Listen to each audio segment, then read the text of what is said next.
Buenos días para todos, mi nombre es Carlos Rojas y hoy les daré una breve introducción de briófitas de hábitats hídricos y séricos. Bueno, nuestro marco teórico está dividido en 5 secciones. La sección 1, hábitats séricos con sabanas, sucesión, estrategias de ciclo de vida, desiertos tropicales. En la 2, con bosques inundados, que contemplan bosques de bárcea e igapo, llanuras de inundación y bosques de manglar y pirríceas. En la tercera, turberas de alta montaña y por último, acuáticos, riofíticos, lagos y zonas de filtración. El Israel subtropical nos da una idea de la importancia del clima, particularmente de la disponibilidad de agua. La distribución de briófitas en este lugar depende del clima, latitud, otra vegetación y refugios, siendo este ecosistema uno de los más secos del Mediterráneo y por ende hay una baja riqueza de hepáticas, más bajas en la región árida y más alta en las zonas mediterráneas, por lo que las briófitas de estas regiones tan áridas deben poder recuperarse rápidamente de las desecaciones prolongadas que hay en ese ecosistema. Además, sufren pocos daños por la intensidad de la luz y la clorofila está lista para reanudar la fotosíntesis sin antes una síntesis adicional de clorofila. Tan extremas, el porcentaje de especies endémicas en las zonas áridas del suroeste de Asia es considerable, con géneros notables que tienen especies endémicas entre las cuales está Tórtula, Crocodilo y regiones representadas al lado izquierdo de la presentación. Riccia lanceolata está muy extendida en África tropical, donde alcanza una gran diversidad, algunas especies ilustradas al lado derecho, siendo este uno de los géneros con mayor diversidad en África tropical. Este género está particularmente adaptado a la lluvia estacional, quedando inactivo y luego comienza a crecer cuando están en temporadas de lluvia. Una de las comunidades de tierras secas en Kenia y otras pertenecen y están extendidas en el suroeste de Asia como Riccia artropurpurea. Las de sabana de Nigeria, Makinde y Odu presentaron una baja diversidad de briófitas, en especial las hepáticas, debido a que la sequedad intensa es desfavorable para las hepáticas, por lo que son más comunes los musgos en estas regiones de sabana seca. Además, la corteza de los árboles proporciona cierta protección, lo que permite que las briófitas cortícolas vivan en áreas con quemas de arbustos. Las especies que forman tapetes pueden llegar a extenderse desde la base de los árboles hasta los 3 metros de altura, como se ilustra en la figura. Los especialistas se presentan a alturas específicas, como involuta, y los generalistas sin preferencia de altura, teniendo ejemplo a peruviano. Entre estas epífitas, el 60% de las especies dominantes en los árboles hospedantes y el 34% de las especies de penachos codominantes. Aquí representamos el fenómeno de sucesión en donde los árboles jóvenes tienen líquenes dominantes. Estos líquenes suelen estar disminuidos en árboles más viejos y las briófitas asumen abundancia, aparentemente suprimiendo los líquenes a medida que aumenta la edad del árbol. Estrategias de ciclo de vida, en este caso siendo la reproducción sexual la más dominante, el ciclo de vida empieza con brotes de los protonemas y los gametofitos, los cuales se producen en el campo entre marzo y abril. La licencia de las cápsulas y la dispersión de esporas ocurre en septiembre-octubre y el desarrollo de las gametangias a través de la finalización de la dispersión ocurre entre la temporada de lluvias. Pero cuando los periodos prolongados de sequía son una parte regular del medio ambiente en estos ecosistemas, la reproducción sexual puede ser un desafío, por lo que la longevidad de las esporas no puede ser su única estrategia para estos ecosistemas. Entonces, ¿cuál es el éxito reproductivo en los hábitats secos en estas plantas? Un estudio probó la viabilidad de las esporas de 20 especies de musgos tropicales. Solo 7 germinaron después de más de 2 años de almacenamiento y solo 4 especies tuvieron hasta un 50% de germinación. La compilación durante una semana o más fue perjudicial para para las 20 especies. Microcampylopus nanus tuvo la mayor longevidad de esporas y germinación después de de la desecación, al igual que Papillosa isobereti. Y otra ventaja son los bancos de diásporas de la sabana de Zimbabue, que pueden sobrevivir a las quemaduras de los suelos. Los desiertos tropicales se encuentran a menudo entre los peores hábitats debido a sus temperaturas aún más altas que las sabanas. Aún así, en estos hábitats de África subsahariana se reportan 3.000 taxones de musgos, de los cuales el 77% es endémico hasta el momento, debido a la escasez de estudios en esta zona. Entre ellos está el musgo Clostridium levipilum, que se encuentra en condiciones semidesérticas en Kenia, y Didymodon revolutus, presente en acantilados volcánicos verticales. Esta especie tiene gemas axilares y rizoides, la que ilustramos al lado izquierdo, lado derecho inferior. Eh, esta especie es conocida como xerofita en el desierto y semidesierto del sur de Estados Unidos, de México, Guatemala y Ecuador. Uno de sus caracteres, todos sus caracteres están relacionados con el hábitat, en protección de los rayos UV, en obtención de humedad y relacionados con la mayoría de especies pertenecientes a la familia Potiaceae. Mencionó anteriormente la mayoría perteneciente a la familia Potiaceae, presentes en el borde del Saranto encino, como se demuestra en la imagen derecha de la topografía de Túnez remarcado con línea roja. La comunidad de Crucidium levipilum, Tortula atrovierens, con una fuerte dominancia. Solo las puntas de las plantas y las puntas apicales de los pelos de sus filidios, si están presentes, se extienden por encima de la arena. Las puntas del cabello pueden proteger contra la luz ultravioleta y acumular humedad de la atmósfera. Y en los acantilados rocosos se pueden presentar las comunidades dominadas por Grimia capillata y Tortula revolvens.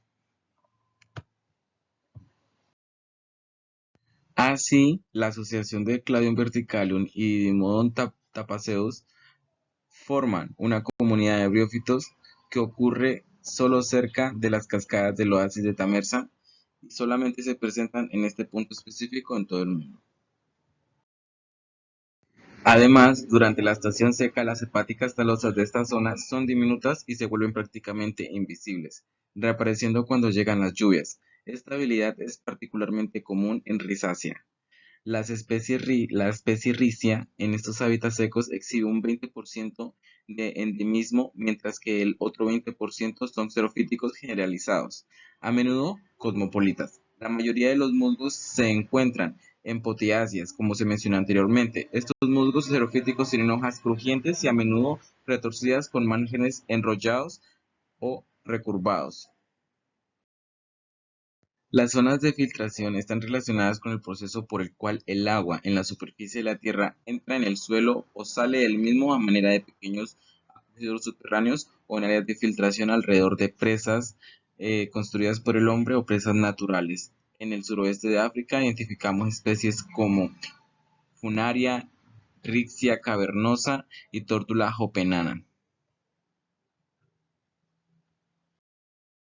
Bueno, en la segunda división tenemos bosques inundados. Prenz dividió estos bosques periódicamente inundados: Várzea estacional, Igapo estacional, manglar, Várzea de marea, bosque de llanura aluvial.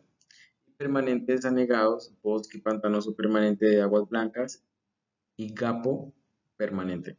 Estos bosques inundables pueden llegar a cubrir, o cubren realmente, el 2% o más de la Amazonía brasileña, excluyendo los ríos mismos.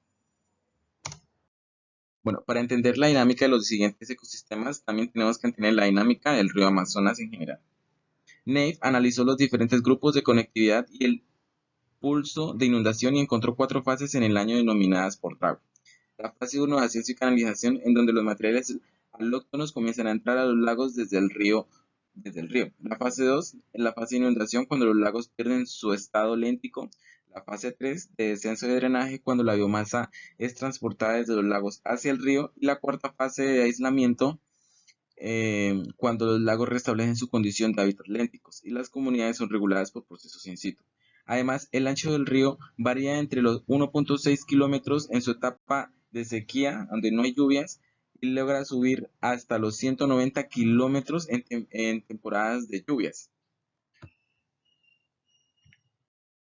En esta imagen podemos ilustrar la posición del ecosistema Igapo y Várzea en el río Amazonas. Bosques periódicamente inundados. Bueno, estos son bosques que están constante o periódicamente en el agua e incluyen los igapos y bárceas. Durante la temporada de lluvias, las aguas sobrepasan el nivel de los diques naturales y se riegan hacia los bacines y madreviejas, que son los que conectan los ríos, donde se depositan los sedimentos donde se depositan toneladas de sedimentos que forman en sus orillas complejos sistemas con un microrrelieve característico, es decir, una selva asentada sobre el plano inundable de los ríos, de los ríos amazónicos.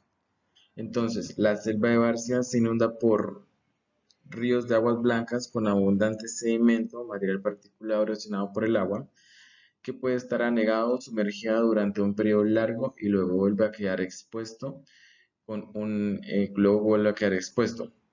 Este puede tener una profundidad de transparencia hasta 50-60 metros, prueba que se toma con el disco de Secchi.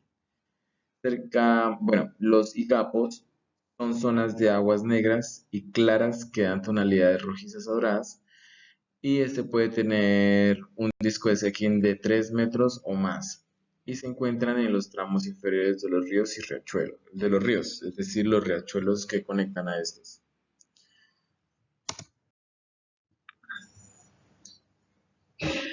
Debido a dichas características de Barcia que la hacen un hábitat más óptimo para la disposición de nutrientes, más expuesto a la luz y una mayor perturbación natural, lo que quizás ayude a explicar la diferencia en la diversidad de briófitas presentes. Encontramos así una mayor riqueza en el bosque de Icapo, con 44 especies en comparación con la de bosque de Barcia con 38 especies. Además, la composición de las comunidades de briófitas difirió entre la Barcia y Gapo, pero no difirió entre los periodos secos y lluviosos. Además, se identificó que la reproducción sexual predomina sobre la asexual en estos ecosistemas. En la imagen que se muestra podemos ver cómo los sedimentos que son traídos y acentuados a la orilla que forman estos relieves acentuados sobre el agua pueden estar inundados periódicamente o constantemente como se ve desde los 24 metros.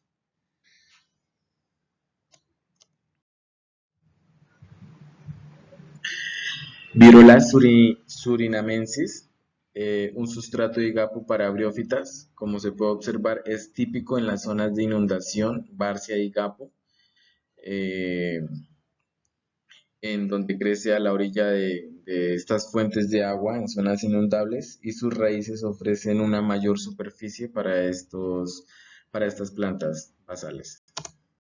Las llanuras aluviales y los bosques de manglar en los taludes de ribera son las laderas de montículos de los árboles. La biomasa y la acumulación de nutrientes fueron mayor que en otros microhábitats.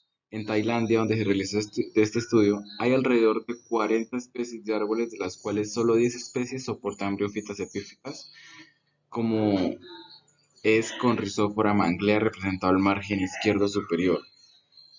Se encontraron 22 de los 111 especímenes de briófitos que pertenecen a solo 5 especies de musgos y los 89 especímenes restantes estuvieron representados por 21 especies de hepáticas frondosas, entre ellos los géneros Frulania y Acrolegeonea, representados en la imagen lado derecho inferior. Asociados a Rhizophyra apiculata al lado izquierdo, siendo el forofito con más riqueza de especies de briófitas. Los niveles de nutrientes para las briófitas en el piso de la llanura aluvial están acumuladas en el mismo orden de magnitud de las de la hojarasca fina, lo que sugiere una acumulación pasiva. En los taludes de riberas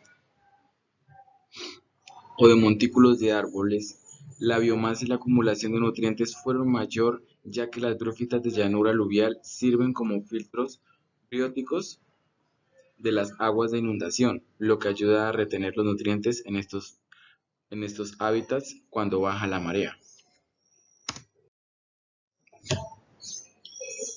Pirizal, Pirrizal. En Pirrizal, la vegetación ocurre solo en áreas pequeñas y restringidas. Estos son lagos o charcas poco profundos y el agua está estancada, oscura y transparente. Estos hábitats tropicales no suelen ser un hábitat para las biófitas, como podemos ver en la imagen izquierda. En el segmento 3 tenemos turberas, ecosistemas de turberas, restringidos a los páramos en la parte noroeste de América del Sur. Cleve distinguió 4 tipos de turberas de sphagnum en las cordilleras oriental de Colombia, que se distinguen sobre la base de la vegetación, el pH, la altitud y la profundidad de la turba. Además describió los hábitats de sphagnum, que incluyen filtraciones húmedas, orillas de aguas de turba, esteras flotantes y valles glaciares pantanosos a 3.600 y 3.850 metros sobre el nivel del mar. Estas turbas se forman por la acumulación superficial por capas de material orgánico en estado de descomposición que van dejando las mismas briófitas, y se clasifica como una clase de humedal que actúa como verdaderas esponjas en el ecosistema terrestre, regulando los flujos de agua superficiales, por lo que son de gran importancia para los ecosistemas asociados. Como podemos ver en las imágenes, las turberas, los montículos de briófitas que se forman a la orilla de los espejos de agua. En los Andes tropicales de alta elevación de Colombia prevalecen condiciones similares a las de las turberas de sphagnum, pero estas turberas son de Distichia muscoides, una de las familias de Juncaceae. Estos cojines proporcionan una función y estructura similar a las de sphagnum en las regiones boreales y australes. Incluso las partes muertas de estos cojines caen al fondo de las piscinas y se convierten en césped, al igual que sphagnum. En los Andes altos, estas plantas colchón están restringidas a áreas con mal drenaje o que tienen un balance hídrico positivo. También las plantas de cojín son capaces de residir la emisión de metano a escalas de ecosistemas mediante la oxidación completa del suelo y el metano, mientras que los céspedes de sphagnum tenían emisiones sustanciales de metano. Ecosistemas en Estos son ecosistemas en peligro por el cambio climático y la alteración antrópica de los ecosistemas mismos. Bueno, Sphagnum cuspidatum y Recurvum son unas especies comunes en el páramo y los bosques nubosos de los Andes bolivianos.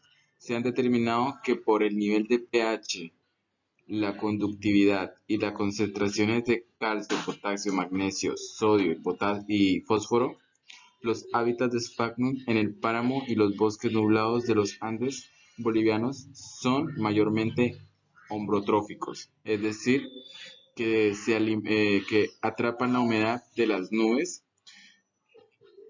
o la precipitación caulinar cuando están adheridos a troncos de árboles. Uno de los tipos de estepa está dominado por traqueófitos, con, con Campylopus reflexicetus en los cojines, representados en la parte superior izquierda. Dos están dominados por briófitas, los musgos Sphagnum sparsum, especie Brutelia y una variedad de Cuspidatus. En otro nicho, las hepáticas frondosas Lophonardia laxifolia, junto con las traqueófitas cortaderas Cercicantha, dominan otro tipo de estepa. Estos ecosistemas con aguas lénticas presentan una deficiencia de oxígeno, lo que es muy importante para estas especies, ya que su supervivencia garantiza la supervivencia de sus esporas para la especie de Sphagnum. En el cuarto segmento tenemos a los de hábitat acuático. Hábitats acuáticos de los trópicos. Las briófitas crecen en hábitats que se inundan periódicamente, como lechos de río, marismas y cascadas. Las especies sumergidas permanentes son raras y se presentan principalmente a grandes altitudes. ¿Raras por qué? Porque los rasgos morfológicos a veces son inducidos por condiciones cambiantes del agua que dificultan la identificación de las mismas. Las hepáticas tropicales de las tierras bajas son especialmente difíciles para estas plantas. Los hábitats tropicales de las tierras bajas son especialmente difíciles para estas plantas.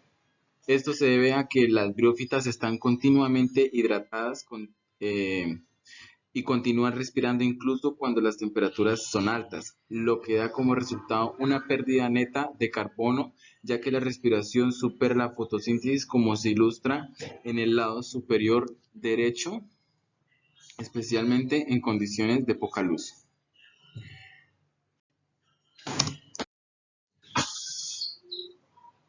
Nuestros conocimientos de los reofitos briofíticos, planta acuática que vive en corrientes de agua que se mueven rápidamente en los trópicos, es algo limitado. Es mayor para Asia que para África o América del Sur. Las hepáticas Colura y Rorata, incluida en la lista roja, fue hallada de nuevo por un grupo de investigadores y sus colaboradores que encontraron la especie a lo largo de los dos afluentes del río Pastaza, Ecuador. Clorura y Rorata mostró, mostró numerosos gineceos creciendo en los tallos de Chapea bombonácea a lo largo del río Numpataquima, a 1540 metros sobre el nivel del mar. En los Andes ecuatorianos, Clorura y Rorata se encuentra casi exclusivamente en los pequeños subarbustos leñosos de Chapea bombonácea, donde está muy cerca de aguas torrenciales. En elevaciones más bajas, los depósitos pesados de sedimentos de los suelos andinos erosionados por las fuentes de agua pueden ser perjudiciales para las briófitas riofíticas. Las briófitas son especies ricas por encima de los 1000 metros sobre el nivel del mar. La especie que tenemos en el borde superior, Necropsis lepinea, esta es una que se encuentra en elevaciones más altas sobre las rocas en el lecho del río.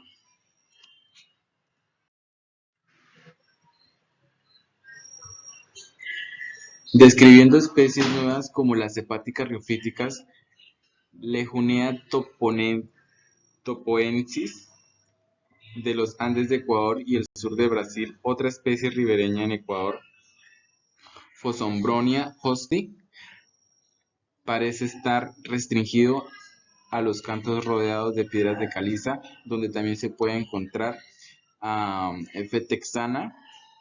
Esta especie experimenta grandes inundaciones que parecen acabar con toda la población, pero en un poco de tiempo estas especies regresan y se regeneran a partir de los ápices de los brotes restantes de las plantas que de otro modo habrían muerto por la inundación. La imagen inferior de la derecha muestra el rebrote de la Fosombronia hosti en rocas calizas en Ecuador después de una inundación. Para los ecosistemas de lagos, al igual que el hábitat riofítico, las los lagos andinos y otros lagos de gran altitud están aislados de los de las montañas circundantes por un hábitat inhóspito que los rodea, por lo que las briófitas acuáticas son transportadas principalmente por fragmentos. Esto las aísla de manera efectiva. En los lagos de gran altitud del Neotrópico se pueden encontrar las hepáticas como Vermicularis y Herbertus centneri, y en musgos representados con Blindia y Submersum. La mayoría de los musgos y todas las hepáticas también pueden crecer fuera del agua en situaciones de humedad. Solo los musgos Blindia grandea y Submersum eh, Fontinalis sphagnum están restringidos a la inmersión.